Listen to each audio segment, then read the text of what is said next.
In the older timeline, the one before history was stretched, fractured and rewritten, the French monarchy was not just another royal house.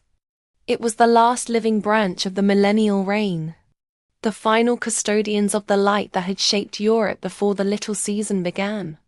The line of Clovis, the Merovingians, and the early Carolingians continued, hidden under new names, surviving every rewrite. By the 1700s, this ancient lineage still pulsed through the Bourbon blood, and Louis XVI and Marie Antoinette stood as the final crowned embodiments of that older world. But by then the darkness had already gathered. The same forces that inflated the timeline split kings into multiple invented versions, and buried the memory of the 1,000-year peace had one final goal: remove the last sons from the earth.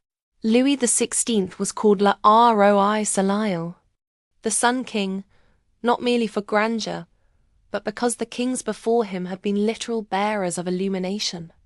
Their long hair, their symbols, even the fleur-de-lis pointed to origins older than the church that later claimed them.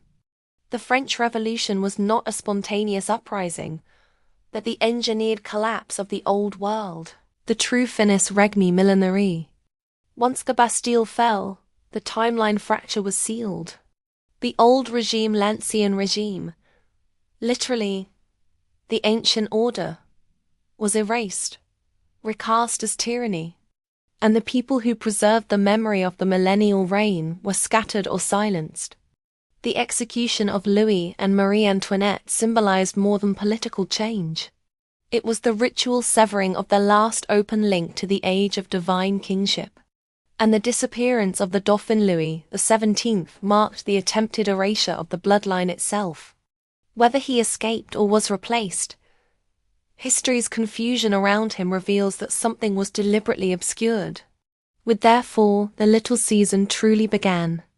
The throne of light was overturned, the ancient line hidden, and darkness rewrote the script of time. But the memory is returning, rising again from beneath centuries of narrative dust. The Sun Kings were not the end. They were the last witnesses of what once was, and the first signs of what will rise again.